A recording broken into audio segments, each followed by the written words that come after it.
মজদুর মণ্ডলী অনুষ্ঠানে সমস্ত শ্রমিক ভাই বোনেদের প্রীতি ও শুভেচ্ছা জানিয়ে শুরু করছি আজকের মজদুর মণ্ডলীর আসর।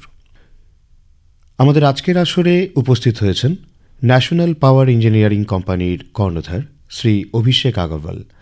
আমরা গত পর্বেও তাঁকে আমাদের এই আসরে পেয়েছিলাম এবং আমরা জেনেছিলাম যে শিলিগুড়ি তথা উত্তরবঙ্গের একমাত্র স্টিল ফেব্রিকেশন সেক্টর হিসেবে তিনি বা তার এই সংগঠন উত্তরবঙ্গ, পশ্চিমবঙ্গ, ভারতবর্ষ তথা ভারতবর্ষের বাইরে বিভিন্ন জায়গায় ইস্পাতের বিভিন্ন উৎপাদন যেমন ব্রিজ, টানেল বা অন্যান্য বিভিন্ন বৃহদায়তন নির্মাণ শৈলীর মাধ্যমে তিনি আমাদেরকে বা আমাদের উত্তরবঙ্গকে গর্বিত করছেন।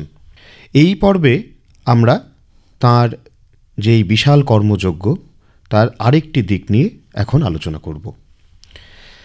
প্রথমেই অভিষেকবাবু আপনাকে জিজ্ঞাসা করব যে আপনাদের এই যে বিশাল কর্মযজ্ঞ তাতে কতজন শ্রমিক নিযুক্ত রয়েছেন? আমাদের এখানে অ্যারাউন্ড 200 লোক কাজ করছে। ওর মধ্যে আপনার অ্যাপ্রক্স 40 জন ইঞ্জিনিয়ার আর বাদবাকি সবাই লেবার, যারা ওয়ার্কার্স, 160 ওয়ার্কার্স যারা কাজ করে। আচ্ছা আচ্ছা, কেমন ধরনের সুযোগ সুবিধা আপনারা ওদেরকে দিচ্ছেন? আমাদের ওখানে সবাই যারা কাজ করে ওদের জায়গা, থাকার জায়গা আমরা প্রোভাইড করি ফ্রি অফ কস্ট। আমরা কোনো টাকা নিই না। আচ্ছা, ওদের খাওয়া দাওয়ার জন্য যারা জিনিসপত্র লাগে রাশন ছাড়া ওটা আমরা প্রোভাইড করি ফ্রি অফ কস্ট। ওটা আমরা কোনো চার্জ নিই না। আচ্ছা, আর যদি কোনো মেডিকেলের দরকার হয় তো কোম্পানি সব সময় সামনে থাকে, ওদের পাশেই থাকেন। হ্যাঁ, আমাদের যদি কোনো ইমার্জেন্সি থাকলে তো আমরা ওদেরকে প্রোভাইড করি। আচ্ছা আচ্ছা, এই যে ধরুন নতুন শ্রমিক যারা আসছে, নতুন শ্রমিকদের আপনারা কিসের ভিত্তিতে বহাল করেন? যে ধরুন এই যে বাছাই পর্বটা, যে কাকে রাখবো বা কাকে নেব, মানে কিসের ভিত্তিতে? এটা কি কোনো শিক্ষাগত যোগ্যতার ভিত্তিতে নেন বা নাকি তাদের কর্মদক্ষতার ভিত্তিতে নেন? আচ্ছা, এই যে আপনি যেটা রিক্রুটমেন্টের কথা বলছেন, যে তো আমাদের যে লেবার যারা স্কিল্ড ওয়ার্কফোর্স, যারা শ্রমিক ভাই যারা আছে, ওদের আমাদের একটা যারা যখন আসে আমাদের এখানে, তো সবাইকে আমাদের একটা টেস্ট হয় কি ওরা কি কাজ করে। ওরা যদি বলে আমাদের এখানে যে নানা রকমের স্কিল্ড ওয়ার্কার যারা আছে, যারা একটা ওয়েল্ডার দরকার হয়, ফিটারের দরকার হয়, তারপরে সেমি ফিল্টার, এরকম অনেক ডিফারেন্সিয়েট আসে যারা সব সময় কাজ করে। তো আমরা ওদেরকে একটা টেস্ট হয়, যারা যখন ওরা জয়েন করার আগে আমাদের একটা টেস্ট হয় কি ওরা অ্যাকচুয়ালি ঠিক মতো ওয়েল্ডার নাকি। কারণ আমাদের কোয়ালিটি যারা আমরা কম্প্রোমাইজ করতে পারবো না। ঠিক। আর যারা যে কাজ কর্মদক্ষ না হলে কাজেরও সেক্ষেত্রে অসুবিধা হবে। তো এখানে এরকম আমরা রিক্রুটমেন্ট আমাদের হয়। আচ্ছা। আর আমাদের ইঞ্জিনিয়ারের অনেক প্রসেস খুব ভালো আছে। ওদের আনার আগে আমরা ওদেরকে একটা এক্সাম হয়, রিটার্ন এক্সাম। আচ্ছা। ওই এক্সামিনেশনটা পাস করার পরে তারপরে ইন্টারভিউ, 3 রাউন্ডস অফ ইন্টারভিউ থাকে। আচ্ছা। যে কাজের আমরা ওনাকে নিব, ওই কাজের হিসাবে উনি ফিট আছে কি না, বা যদি ওনার যে স্কিল, সবাই তো একটা স্কিল থাকে না। আমি একজনকে একটা যেভাবে কাজটা নিব কিন্তু ওর স্কিলটা নাও হতে পারে। তো ওনার যে স্কিল, আমাদের এখানে কিভাবে আমরা ওনাকে ফিট করব, ওনাকে কিভাবে আমরা মানে কাজ দিতে পারবো, আমাদের সবসময় এইটা একটা চেষ্টা থাকে। আচ্ছা, বলছি যে এই যে করোনাকালীন সময় একটা বিশাল একটা কোভিড পিরিয়ড গেল, এই সময় আপনাদের শ্রমিকদেরকে আপনারা কীরকম কী পরিষেবা দিয়েছেন? আমাদের ফ্যাক্টরির অনেক, আমি বলতে পারবো ম্যাক্সিমাম 10-15 দিনের বেশি আমরা বন্ধ করতে পারিনি। আচ্ছা, এতটা কাজের চাপ ছিল সেই সময়? চাপ ছিলেন। আর আমরা যেভাবে আমরা ইন্ডিয়া ইনফ্রাস্ট্রাকচারের কাজটা করি, তো ওইখানে সবসময় আমাদের একটা চাপ থাকে কাজ করার মধ্যে। মানে করোনাকালীন সময় আপনাদের কাজ ছিল, আমাদের এখানে কাজ ছিল। আর আমাদের যে গভর্নমেন্টের গাইডলাইন্স ওই ফলো করে আমরা কাজটা করেছি। মানে যেটা আমাদের ফিজিক্যাল ডিস্টেন্স, শারীরিক, তারপরে আমরা সবসময় আমাদের ওদেরকে হ্যান্ড ওয়াশ বা স্যানিটাইজার, মাস্ক কোম্পানি নিজে প্রোভাইড করেছে। আচ্ছা, এই যে ধরুন কিছুক্ষণ আগেই আপনি গত পর্বে আমাদের আলোচনায় বলেছিলেন যে আপনাদের পাহাড়ের উপরে বহু উচ্চতায় আপনাদেরকে কাজ করতে হচ্ছে। এই শ্রমিকরাই কি সেখানে গিয়ে কাজ করছে, মানে নাকি সেখানকার জন্য আলাদা শ্রমিকরা সেখানে আপনাদের? না, ওটা আলাদা টিম থাকে। কেন ওই সবাই এক জায়গায় কাজ করতে পারবে না, অতটা উচ্চতায়। হ্যাঁ, প্লেনসের লোক কিন্তু পাহাড়ে অত কাজ করতে পারবে না, তো ওইখানকার জন্য আলাদা শ্রমিক থাকে। সেই শ্রমিকরা আপনাকে সেখান থেকেই আপনারা নিয়োগ করেন? না, আমাদের বাইরে থেকে আনতে হয়। যারা ওই স্পেশালাইজেস ওই রকমই কাজ করে ওদেরকে আনতে হয়। তাদেরকে কোথা থেকে আপনারা তখন? বেশিরভাগ আপনার যেমন মালদা, আমার চেষ্টা থাকে সবসময় আমি পশ্চিমবঙ্গাল থেকে আমরা লোকগুলাকে নিব।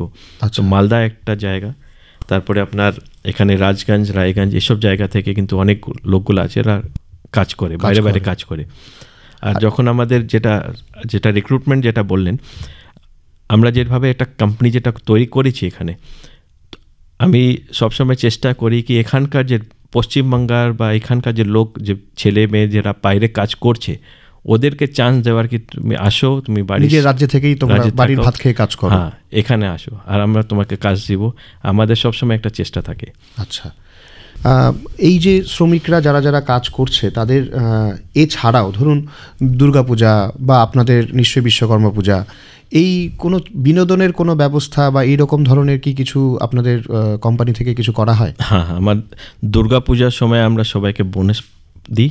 আচ্ছা, আর অন্য যেমন লিভ অ্যালাউয়েন্সগুলো, এইসব টাকাগুলো যত ম্যাক্সিমাম আমরা করতে পারি দুর্গাপূজার সময় আমরা করি। আচ্ছা, আর যারা বিশ্বকর্মা পূজাতে আমাদের অনেক ভালো প্রোগ্রাম হয়, অনেক ভালো অনুষ্ঠান হয় আমাদের ফ্যাক্টরিতে। আচ্ছা, তো সবাই এক জায়গায় আসে, ওখানে পুরো পুজো টুজো হয়। আর পুজোর পরে আমাদের প্রোগ্রাম, কালচারাল প্রোগ্রাম হয়, যারা আমাদের শ্রমিকগুলা সবাই ইঞ্জিনিয়ার সবাই মিলিয়ে কাজ করে, সবাই মিলিয়ে প্রোগ্রামটা তৈরি করে। আচ্ছা, আর কালচারাল প্রোগ্রাম হয়, তারপরে প্রাইজ ডিস্ট্রিবিউশন হয়, অ্যাওয়ার্ড সেরেমনি হয়, আর তারপরে সবাই মিলিয়ে ডান্স ফান্স, মানে খুব ভালো আনন্দের সঙ্গে সেটাকে উদযাপন করেন। আপনি যে কাজটা করছেন, আপনার নিশ্চয়ই ভবিষ্যতে আরও বড় কোনো পরিকল্পনা আছে? ঠিক কি কি পরিকল্পনা যদি একটু আমাদেরকে জানান। আমাদের একটা যেটা ইচ্ছা, যেটা আমি অনেক ইচ্ছা আছে কি, আমি অত বছর আমরা কাজ করেছি, পুরো ভারতবর্ষের অনেক জায়গায় কাজ করেছি, আর নেপাল, বাংলাদেশ আর ভুটানে কাজ করেছি, কিন্তু আমার একটা খুব ইচ্ছা আছে কি আমি আউট অফ ইন্ডিয়া, যেমন ইউরোপ, মিডল ইস্ট, আচ্ছা আচ্ছা আচ্ছা আচ্ছা, অন্যান্য সমস্ত মহাদেশ, কন্টিনেন্টগুলো, এক্স্যাক্টলি ওইখানে আমরা, মানে আমাদের মালটা যেটা আমরা যে টানেল ফোম ওয়ার্ক, যেটা আমাদের স্পেশালাইজড জব, এটা আমাদের খুব খুব ভালো স্পেশালাইজড জব আছে। আচ্ছা, এই জিনিসটা আমরা কিন্তু বাইরে পাঠাবো, এটা আমাদের একটা খুব ইচ্ছা আছে, আর আমরা চেষ্টাও করছি, অনেক এগিয়ে গিয়েছি আমরা। ঠিক, দেখি আমরা ওয়েট করছি যদি কিছু অর্ডার। আমরা আমাদের এই আকাশবাণী শিলিগুড়ির পক্ষ থেকে আপনাকে আপনার এই ভবিষ্যৎ যে পরিকল্পনা, সেই পরিকল্পনার শুভেচ্ছা জানাই। ধরুন আমাদের আজকের এই সময় একজন কোনো কর্মোদ্যোগী, কোনো মানুষ, কোনো একজন যুবক ছেলে বা কোনো একটি মানুষ, সে যদি মনে করে যে আপনার মতো এই শিল্পে তিনি উদ্যোগী হতে চায় বা স্বয়ংসম্পূর্ণভাবে এই ব্যবসার সঙ্গে যুক্ত হতে চায় বা শুরু করতে চায়, আপনি কি পরামর্শ দেবেন? কিভাবে তাকে এগিয়ে যেতে হবে বা কিভাবে তাকে এই স্ট্রাগলটা তাকে করতে হবে? দেখেন, সব কাজের মধ্যে একটা স্ট্রাগল থাকে। আপনি কোনো একটা কাজ নেই যেখানে স্ট্রাগল নেই। যদি আপনার ইচ্ছা আছে কি আমি এই কাজটা করব, আপনাকে যেটা আমি বললাম আপনাকে আগে একটা প্যাশন আনতে লাগবে। যদি আপনার প্যাশন আছে আপনি ওই কাজটা করেন, আপনার যদি প্যাশন নাই আপনি ওই কাজটা করেন না, কেন আপনার প্যাশন আপনাকে ড্রাইভ করবে। আমাদের লাইফের একটা মোটিভেশন, যেটা বলি আমি, একটা মোটিভেশন আছে, আমি একটা জিনিসটা কেন করব, আমাকে কে পুশ করবে, আমাকে তো আমাকে নিজেই করতে হবে। ওই যে মোটিভেশনটা, আমার প্যাশন আমাকে মোটিভেট করে। তো আমাকে এই জিনিসটা, তারপরে আমাকে যে কাজটা আমি করব, এখন যেটা দেখা যাচ্ছে লোক চাচ্ছে ফাস্ট মানি, মানে জিনিসটা তাড়াতাড়ি আমার কাছে টাকা চলে আসবে, কোনোদিন আসবে না। Success is never one day story. ঠিক, সাকসেস করতে গেলে আপনাকে পরিশ্রম, আপনাকে হার্ডওয়ার্ক, আপনাকে পেশেন্স রাখতে হবে, আর আপনার যে কমিটমেন্ট, আপনার ফার্স্ট ডে অ্যান্ড লাস্ট ডের মধ্যে কমিটমেন্ট আপনাকে একই রাখতে হবে, আপনার সাকসেস আসবে। আর যদি আমি দেখব কি আমি সাকসেস নিয়ে আমি পয়সা কত কামাতে পারি, don't run for money is a by product of success. ঠিক, ইট উইল কাম। আপনি পয়সার জন্য দৌড়াদৌড়ি করেন না, আপনার কাজটা দৌড়াদৌড়ি করেন, পয়সা আসবে। পয়সা মানে টাকা আজ না এলেও কালকে আমাদের পয়সা আসবেই, আসতেই হবে। আচ্ছা অভিষেকবাবু, একটি প্রশ্ন, এই যে যারা আপনাদের শ্রমিকরা, যারা আপনাদের সংগঠনে, আপনাদের এই সেক্টরে যারা কাজ করেন, তারা ঠিক কত টাকা বেতন তারা পায়? দেখেন, এটা একটা ক্যাটাগরি আছে যেটা আমরা ওয়ার্কার যেটা বলবো, হেল্পার অ্যারাউন্ড 12 থেকে 15,000 পার মান্থ। আচ্ছা। তারপরে যারা সেমি স্কিল্ড ওরা 18 থেকে 20,000।